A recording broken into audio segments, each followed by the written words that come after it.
करते slice of life या चॅनलमध्ये. आत्तापर्यंत आपण टिप्स बघत आलेलो आहे. पावसाळ्यामध्ये किचन कसं स्वच्छ ठेवायचं, घर कसं स्वच्छ ठेवायचं. तर आज हेच घर मी कसं ऑर्गनाईज करते याचा व्हिडिओ मी आज तुमच्यासमोर घेऊन आलेला आहे. आणि मी अगदी साध्या सोप्या पद्धतीने मला जसं सुटेबल वाटेल त्या पद्धतीने मी माझं घर ऑर्गनाईज करत असते. तर चला तुमच्यासोबत आज शेअर करते. चला बघूया. गुड मॉर्निंग सगळ्यांना. तर सकाळी उठल्या उठल्या ना जी जी छोटी मोठी कामं आहेत ना ती जर वेळोवेळी केली ना तर आपलं घर हे व्यवस्थित आणि जिथलं तिथं वस्तू राहतात. आता मी उठले की पहिलं हे ब्लँकेटची घडी घालत असते. लगेच 2च मिनटं लागतात, पण ते जर तसंच जर ठेवलं आणि तसंच उठून जर आपण फ्रेश झालो किचनमध्ये गेलं तर तेच काम रेंगाळलं जातं आणि परत सगळं घर आवरायला ना खूप टाईम लागतो आणि आपल्यालाही मग ते कंटाळावं वाटतं. तर उठल्या उठल्या सर्वात अगोदर ना पहिलं लगेच हे जे आपलं ब्लँकेट आहे त्या ब्लँकेटची घडी घालून घ्यायची आहे आणि मग नंतरची छोटी मोठी जी आपली कामं आहेत ना ती करायला घ्यायची आहेत. आता बेडरूम मी पहिलं आवरून घेत असते. आता ब्लँकेटची घडी घातली लगेच ना बेडशीट, पिलो कवर, पिलो हे स्वच्छ लगेच करून घेत असते आतासारखं. म्हणजे नंतर परत आपण बेडरूममध्ये आलो की आपल्याला फ्रेश वाटतं. आता ही छोटी मोठी कामं काय की लगेच मी ना फ्रेश झालं की हा ड्रेसिंग टेबल लगेच मी ना एक तरी कपडा मारून घेतेच. कारण की ना रोजची रोज आपण ड्रेसिंग टेबल आपल्याला लागतोच. तर त्यावेळेस उघडझाप करून याच्यावरती छोटे मोठे डाग पडले जातात. मग कधी कधी तेलाचा हात लागतो, कधी कधी आपले क्रीम मॉइश्चरायझर जे असतं त्याचेसुद्धा हात लागतो. तर तुम्हाला सांगते 2च मिनटं लागतात हा ड्रेसिंग टेबल आपल्याला फक्त एक हात मारून घ्यायला. पाण्याचा स्प्रे मारला की मी ना पेपरने स्वच्छ करून घेते. म्हणजे बघा पेपरने काच जर स्वच्छ केली तर खरंच सांगते ते खूप क्लीन निघते. हे बघा अशा पद्धतीने. आता खालचा हा जो छोटा काउंटर आहे इथं मी मोबाईल वगैरे चार्ज लावत असते. तर हा सुद्धा लगेच एक कपडा मारून घ्यायचा अगदी 1 मिनटात. आणि रोजच्या रोज जर हे केलं ना तर आपला जो हा छोटासा मोबाईल आपण ठेवतो चार्जरचा काउंटर तो ना घाण होत नाही. जास्त वेळही साफ करावं लागत नाही. आणि जर आपण 8 दिवसातून एकदा साफ करायला घेतलं तर काय होतं भरपूर धूस असते. तिथं तेल वगैरे सांडतं, चिकट होतो त्यामुळे. आता इथे एक बेडरूममध्ये माझा छोटा काउंटर आहे. तोसुद्धा मी लगेच ना हात मारून घेत असते असं पटकन. आता 8 दिवसातून एकदा म्हणलं तर कोलीन मी स्प्रे करते आणि ते पुसून घेते. पण रोजच्या रोज ना फक्त थोडासा ओलसर कपडा घेऊन ना अशा पद्धतीने मी हा काउंटर पुसून घेत असते. तर हे केल्यामुळं ना आपलं जास्तचा वेळ लागणारं काम हे लवकर होतं. आता इथं अंघोळवरून सगळं उरकून घेतलं आणि नंतरचं मी तुम्हाला आता ही शूट दाखवते आहे. तर हॉलमध्ये येतानीच ना बघा इथं एंट्री करतो आपण तिथंच मी ना हे गणपतीची एक फ्रेम आहे ती लावलेली आहे. तुम्ही बघितलंच असेल खूप सुंदर आहे वुडनमधून. तर म्हणलं घरात प्रवेश केला की पहिलं गणपती बाप्पाचं दर्शन आपल्या डोळ्यासमोर गणपती बाप्पा दिसेल आणि त्याचं दर्शन व्हावं अशी मी ही फ्रेम लावलेली आहे. कोणीही आलं किंवा आपणही आलो कधी कधी बाहेरून तर ही गणपती बाप्पाची फ्रेम दिसली ना तर एकदम प्रसन्न वाटतं. आणि त्याच्या पुढंच आलं की ही वॉल ना रिकामी होती आणि इथं काय लावायचं पहिली एक मी फ्रेम लावली होती. पण काय झालं काचेची होती त्याला ना आदर्श खेळताना बॉल लागला आणि ती फुटली गेली. मग इथं काय लावायचा हा विचार करत होते. नंतर मग हे मी ऑनलाईन मागवलेलं होतं. आता याची सगळ्यांची जर लिंक असेल तर नक्कीच मी डिस्क्रिप्शन बॉक्समध्ये देईल. तर म्हटलं हे आपण लावून घ्यावं. हा आहे गायत्री मंत्र. जेणेकरून कधीही आपल्याला ना हॉलमध्ये आलं सोफ्यावर बसलं तर आपल्याला नजरेस हा मंत्र दिसावा आणि आपण तो म्हणावा. यासाठी मी हा मंत्र इथं लावलेला आहे. ओम भूर्भुवस्वः तस्य वितुर्वरेण्यं भर्गो देवस्य धीमहि धियो यो न प्रचोदयात्. आवर्जून आपल्याला हा मंत्र आपण जप करत नाही, पण ज्यावेळेस आपल्या नजरेस जर दिसलं तर मात्र आपण नक्कीच हे ना मनातल्या मनात आपण ते म्हणू. त्यानंतर हा आहे टी व्ही युनिट. थोडंसं पुढं आल्यानंतर आता माझी होम टूरचा सुद्धा व्हिडिओ आहे. वाटल्यास तर मी लिंक खाली देते, तुम्ही तो डिटेल असं बघू शकता. टी व्ही युनिट मी ना रोजच्या रोज फक्त असं ना पाण्याने क्लीन करून घेत असते, कपडा मारत असते. कारण इथली रहदारी ना ही जास्त असते. टी व्ही बघताना परत कुठून इकडून आलं की आपण याच्याच काउंटरवर मोबाईल ठेवतो, चावी ठेवतो गाडीची किंवा छोटी मोठी डायरी वगैरे असतात ते ठेवतो. त्याच्यामुळं ना रोजची रोज हे मला साफ करावं लागतं. 8 दिवसातून एकदा मात्र मी कोलींनी साफ करते.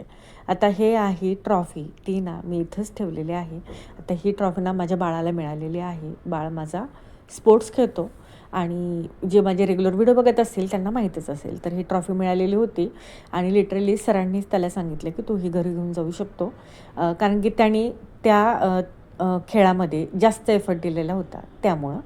तर ही ट्रॉफी ते घरी घेऊन आल्यानंतर त्याला म्हणलं इथंच जे त्याचं काही भूषण आहे ते जर समोर दिसलं तर आपल्याला प्राऊड फील होतं आणि त्यांनी जरी बघितलं तर मनामध्ये एक जिद्द निर्माण होते की नाही आपण खेळतो आहे त्यासाठी आणि खेळलं पाहिजे आणि आपण करू शकतो. जे अशक्य आहे ना ते सुद्धा शक्य होतं जर आपल्या मनात जिद्द असेल तर त्यासाठी तीच ट्रॉफी मी तिथंच टी व्हीच्या बाजूला ठेवलेली आहे. नंतर टी व्ही वर मी ना असं जास्त ओलसर नाही पण नॉर्मल थोडासा ओला कपडासा मी घेऊन टी व्ही वगैरे साफ करत असते. हे रोजची कामं आहेत ना ते मी करत असते. 8 दिवसाची कामं वेगळे आहेत आणि ते एकदम डीप क्लीन करण्यासाठी मी कोलिनचा वापर करते. आता इथं टी व्हीच्या शेजारी मी इथं ना मस्त असा व्हाईट कलरचा सिरॅमिकचा पॉट आहे तो मी ऑनलाईनच मागवलेला आहे. लिंक मी शक्य असले तर डिस्क्रिप्शन बॉक्समध्ये देतेच. त्याच्यामध्ये ना मी अशी व्हाईट आणि रेड कलरचे रोजेस जे आहेत ना आर्टिफिशियल आहेत ते ठेवलेले आहेत जेणेकरून आपल्याला टी व्ही बघताना त्याच्यावर नजर जावी आणि मन प्रसन्न होतं. बघा कुठलेही फ्लावर्स बघितले किंवा नेचरचं बघा डोंगर बघितले झाडं बघितले तर आपलं मन किती प्रसन्न होतं. यासाठी घरामध्ये ना जास्तीत जास्त आता फ्रेश फ्लावर्स तर आपल्याला रोज शक्य नाही ठेवायचं त्यामुळे मी आर्टिफिशियल ठेवलेले आहेत. तर टी व्हीचा वरचा जो भाग आहे तो थोडासा रिकामा होता पण इथं काय लावायचं बरेच दिवस मी हा विचार करत होते. पण नंतर मग मी ही बघा ओमचं मागवलेलं आहे. आता मला ना असं पीसफुल खूप छान वाटतं त्याच्यामुळं ना मी शक्यतो असेच काहीतरी मी एक वेगळं अँटिक मागवत असते. तर याच्यामध्ये लाईट आहे आणि रात्रीचं मी ही लाईट लावत असते जेणेकरून ना खरंच खूप सायलेन्स वाटतं. दिवसभर जो कामाचा ताण असतो ते ह्याच्यामध्ये लाईट लागली तर खूप शांत आणि रिलॅक्स वाटतं. त्यामुळं मी इथं टी व्हीच्यावरती हे लावून घेतलेलं आहे. हे बघा अशा पद्धतीने दिसतं आणि खरंच तुम्हालाही ते बघितल्यावर कसं वाटतं आहे ते मला कमेंट करून नक्की सांगा. मला तर दिवसभर माझा कामाचा जो ताण आहे थकवा आहे ना ते ही ज्यावेळेस लाईट लावली आणि याच्याकडे बघितलं ना खरंच खूप शांत वाटतं. तर अशा पद्धतीने हा आहे टी व्ही युनिट. आता मी काही जास्त एकदम आर्टिफिशियल म्हणा हे म्हणा अँटिक पीस घेतलेले नाही आहेत पण सोबर असं आणि मोजकेच मी घेतलेले होते तेच तुम्हाला मी आज शेअर करते आणि ते खरंच सांगते जास्तही महागाचे नाही आहेत. फक्त आपल्याला आयडिया असली पाहिजे की आपण काय लावलं पाहिजे आणि कुठं काय छान दिसेल ते. आता टी व्हीच्या शेजारी हे छोटे 3 बॉक्स होते छोटेच होते. याच्यामध्ये काय ठेवायचं तर हे सुद्धा मी ना ऑनलाईनच मागवलेलं होतं आर्टिफिशियल. खूप सुंदर वाटतं हे. आता हे ना 2 होते मागवतानाच मी 2 मागवलेले होते. वरच्या बॉक्समध्ये 1 ठेवलं आणि खालच्या बॉक्समध्ये 1 ठेवलेलं आहे इथं. हे बघा सुंदर दिसतंय हे आणि त्या बॉक्सची साईज घेऊनच मी ते मागवलेलं होतं म्हणजे जेणेकरून त्याच्यामध्ये व्यवस्थित बसेल अशापैकी. आणि खाली ना एक मस्त बघा हे ना खूप सुंदर आहे कपल्स आहे आणि हे बघा राजहंस म्हणतात कपल ठेवावं म्हणून मी हे खूप सुंदर होतं ते ठेवलेलं होतं सिल्वरमधनं होतं. अशा पद्धतीने हे 3 बॉक्समध्ये 3 ठेवलेलं आहे आणि मोजकंच ठेवलं पण ते मला सुंदर वाटतं. तुम्हाला कसं वाटतं ते तुम्ही नक्कीच कमेंट करून मला तुमचं मत सांगा. तर अशा पद्धतीने मी माझं हे टी व्ही युनिट डेकोरेट केलेलं आहे. आणि हे झाल्यानंतर आता मी तुम्हाला दाखवते हॉल. तर बाजूला ही सुद्धा हॉल रिकामी होती. तर इथं काय करायचं असं चाललेलं होतं. तर त्यावेळेस मी काय म्हटलं आता मला असं वाटतं की जास्तीत जास्त घरामध्ये ज्यावेळेस फ्लावर्स असतील ना त्यावेळेस बघा आपलं मन फ्रेश होतं म्हणून मला असं वाटतं की छोटे मोठे फ्लॉवर पॉट तर ठेवावा. तर ही पूर्ण फर्निचर केल्यानंतर रिकामच होतं. नंतर मग इथं मी वुडनचाच बघा असा फ्लॉवर पॉट करून घेतलेला होता आणि याच्यामध्ये आर्टिफिशियल हे फ्लॉवर टाकलेले होते आणि तोच पॉट मी अशा पद्धतीने इथे ठेवून दिलेला आहे जेणेकरून पूर्ण ही फर्निचरची जी वॉल आहे ना ती कवर होईल असं. आणि याच्यामध्ये मी हे आता मला हे फ्लावर्स ना चेंज करायचे आहेत कधी होते काय माहिती पण ज्यावेळेस चेंज करेल त्यावेळेस नक्कीच तो लुक तुम्हाला मी शेअर करेल. तर इथं मी अशा पद्धतीने आर्टिफिशियल हे फ्लावर्स लावलेले होते. आता फ्लावर्स पण ना थोडेसे फेंट कलरचे घ्यायचे म्हणजे छान वाटतं. जास्त डार्क कलरचे ना डोळ्याला बटबटीत वाटतात म्हणजेच जर फेंट कलर असेल तर एकदम दिसायलाही सोबर आणि शांत वाटतं. तर तिथेच बघा छोटंसं हे शोकेस होतं. याच्यामध्ये आता मी शिवाजी महाराजांचं स्टॅच्यू होतं ते ठेवलेलं आहे. गणपती आहे गाय वासरूची मूर्ती आहे आणि बाकीचं असंच काही सामान ठेवलेलं आहे. तर हे फार जुनं होतं, पण नंतर मात्र जे मेन वस्तू आहेत ना, ते डेकोर करण्यासाठी मी ना हे ऑनलाईन मागवलेले आहेत.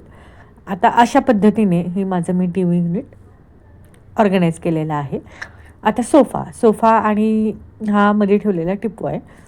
तर हा सुद्धा ना मी रोज क्लीन करते. एवढी धूळ येते घरात, काय माहिती नाही कुठून येते, पण येते. पण एक कपडा मी मारतच असते. धूळ वगैरे सगळी झटकून घेत असते. आता घर छोटं असो किंवा मोठं, ते जर स्वच्छ, टापटीप आणि नीटनेटकं जर असलं ना, तर ते खरंच खूप सुंदर दिसतं, मला असं वाटतं. बाकीचे कुठल्याही अँटिक पीस जरी नसले, साधं सिंपल जरी घर असलं, पण स्वच्छ असलं ना, तर ते छान दिसतंच, पण आपल्या घरामध्ये लक्ष्मीसुद्धा टिकून राहत असते. आता टिपू आहे खाली बघा, इथं मी ना कासव आणि काचेची प्लेट ठेवलेली आहे. एकदम छान असं पारदर्शक आहे. बघितलं तर डोळ्याला छान आणि शांत वाटतं. म्हणून मी फक्त तेवढाच एकच पीस मी टिपवायच्या खाली ठेवलेला आहे.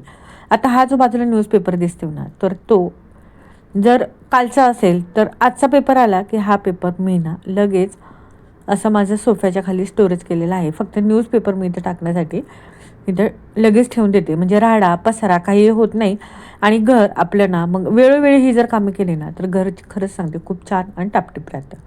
आता हे खूप सुंदर माझ्या आवडीचं ना बडीशेपचं एक पॉट म्हणा किंवा भांडं म्हणा, तर मी इथे हे ना ऑफलाईन घेतलेलं आहे. त्यामुळे याची लिंक मी काय तुम्हाला देऊ शकत नाही.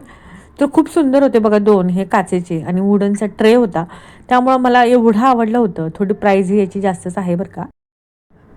तर याची प्राईस ना ₹500 आहे. मी ऑफलाईन शॉपमधूनच घेतलेलं होतं. आता प्राईस जास्त आहे, पण मला ना खूप आवडलं होतं, म्हणून मी हे घेतलं होतं आणि छान वाटत होतं. एका भांड्यामध्ये मी हे बडीशेप भरून ठेवलेली होती आणि या ट्रेमध्ये अशा पद्धतीने ठेवून दिलं. आता हे दुसरं जे आहे ना, तर याच्यामध्ये ना मी थोडंसं हेल्दी म्हणजेच सगळे सीड्स आहेत ना, ते मी हलकेसे भाजून घेतलेले होते. म्हणजेच पंपकिन सीड, सूर्यफूल म्हणजे सूर्यफूलच्या बिया, खरबुजाच्या बिया, मगजबी, बडीशेप, जवस, तीळ हे सगळं याच्यामध्ये ना हलकंसं भाजून मी ठेवलेलं होतं. जेणेकरून जेवल्यानंतर आपल्याला ते ना समोर दिसलं की आपण खातो असं आवर्जून आपले हे सीड्स ना खरंच सांगते खाणं होत नाही. त्याच्यामुळं म्हणलं की चला याच्यात भरून ठेवते, म्हणजे जेवलं की आपल्याला लगेच ते दिसलं, आपण बडीशेप खातो त्यावेळेस हे दिसलं तर ना लगेच एक चमचा आपण हे हातावर घेऊन खातोच. आता आहोंने आणि मला हे सीड्स भरपूर आवडतात, म्हणून आम्ही दोघांसाठी आम्ही हे सीड्स भाजलेले आहेत. मुलांना पण मी आग्रह करत असते की नाही थोडंसं खावा. खरंच सांगते हे सीड्स ना खूप हेल्दी आहेत, म्हणून मी आयडिया करून हे अशा पद्धतीने ना याच्यामध्ये ठेवून दिलेले आहेत. एका भांड्यामध्ये बडीशेप भरली आणि एकामध्ये हे ना हेल्दी सीड्स हलकेसे फ्राय केले फक्त आणि याच्यामध्ये भरून ठेवले. अशा पद्धतीने हे टिपॉयवरच मी ठेवलं. खूप सुंदर भांडं आहे. सिंपल, साधं, सोबर, पण दिसायला खूप छान आणि अट्रॅक्टिव्ह आहे. थोडीशी प्राईस जास्त आहे, पण एखादी वस्तू जर आवडली ना, तर ती घ्यावी. आपल्या मनाचं समाधान पण आणि आपली हौस म्हणा ते पण. तर अशा पद्धतीने ना मी मोजकेच वस्तू आपलं घरामध्ये मी ऑर्गनाईज केलेल्या आहेत. तर काही स्वस्त आहेत आणि एखादी अशी महाग वस्तू आहे. तर साध्या सिंपल पद्धतीने मी माझं हे घर मी अशा पद्धतीने ऑर्गनाईज करून ठेवते. तर आता सोफा आणि त्याच्यामध्ये टिपॉय ठेवलेला आहे. तर सोफ्याच्या कॉर्नरला हा एक माझा हॅपी मॅन आहे. मला हा खूप आणि प्रचंड आवडतो. मी याचा लाडसुद्धा खूप करते. आता हे पुसण्यासाठी मी दुसरं कापड घेतलेलं आहे. तुम्ही म्हणाल पहिलंच ग्रीन कलरचा कपडा होता, पण ड्रेस माझा तो होता आणि तो खराब झाल्यावर मी त्याचे छोटे छोटे तुकडे करून ठेवले होते अशा पद्धतीने पुसण्यासाठी. तर मी दुसरा कपडा घेऊन हा हॅपी मॅन पुसला. तर हा हॅपी मॅन घरात असावा आणि तो शुभ मानला जातो. पण हा हॅपी मॅन कुठं ठेवायचा याचं सुद्धा ना एक शास्त्र आहे. हॅपी मॅनचा डावा जो हात आहे ना, तो उत्तरेकडे आला पाहिजे. तर तशी योग्य ती दिशा निवडून मी हा हॅपी मॅन इथं ठेवलेला आहे सोफ्याच्या कॉर्नरवर. म्हणजे योग्य ती दिशा त्याची तिथंच मला सापडली आणि छान वाटत होतं, म्हणून मी हा इथं ठेवून दिलेला आहे. आता मी हा सोफा जो आहे ना, तो बनवून घेतलेला आहे. आता ज्या महागड्या वस्तू आहेत, तर त्याची रोज नित्यनेमाने ना व्यवस्थित जर काळजी घेतली, तर ती नीट राहते असे म्हणतात ना, 4 दिवसाची वस्तू आहे ना, ती जर व्यवस्थित त्याची निगा राखली, तर ती 10 दिवस टिकते. त्याचप्रमाणे आता रोजचे रोज सोफा झटकून घेणं, व्यवस्थित पिलो कवर आहेत ना, पिलो आहेत ते सुद्धा व्यवस्थित झटकून घेणं आणि व्यवस्थित टापटीप ठेवणं, हे जर आपण वेळच्या वेळी केलं, तर ना आपली वस्तू व्यवस्थित टिकते. आता धूळ वगैरे हे याच्यावर काही बसले समजा, तर तो वेळोवेळी ब्रशने म्हणा असं कारण क्लीन की करून घेणं. सोफ्याचा जो बाकीचा भाग आहे ना तो काय आपल्याला वॉश करता येत नाही, त्यामुळे मोठ्या ब्रशने ना त्याच्यावरची धूळ झटकून घ्यावी लागते. आता थोडक्यात मी हा माझा हॉलचा डेमो तुम्हाला दाखवते. तर अशा पद्धतीने मी साध्या सिंपल पद्धतीने माझं हे घर ऑर्गनाईज केलेलं आहे. अजिबात याच्यामध्ये मी महागड्या वस्तू घेतलेल्या नाही आहेत. एखादी वस्तू अशी महागडी, पण बाकीच्या वस्तू ज्या आहेत त्या साध्या सिंपल आणि कमी प्राईजमध्ये मी माझं घर ऑर्गनाईज केलेलं आहे. आता टी व्ही युनिटच्या वरती तुम्हाला ट्रॉफी दिसत असतील त्या ना माझ्या या बाळाच्या आहे, ते भेटलेले. तो क्रिकेट खेळतो आणि क्रिकेटमध्ये ज्यावेळेस त्याचा बेस्ट परफॉर्म झालेला होता त्यावेळेस ते मिळालेलं. तर आजचा घर ऑर्गनाईज करण्याचा व्हिडिओ तुम्हाला कसा वाटला नक्कीच कमेंट करून सांगा. आणि नक्कीच तुम्हाला यातून काय तुमच्या नवीन घर घेतलं असेल तर तुम्हाला मदत होईलच. तर व्हिडिओ आवडला असेल तर लाईक करा, शेअर करा आणि जे पहिल्यांदाच हा व्हिडिओ बघत असतील त्यांनी चॅनलला सबस्क्राईब सुद्धा करा. चला भेटूया नेक्स्ट व्हिडिओमध्ये एका छानशा टिप्स सोबत. बाय, धन्यवाद.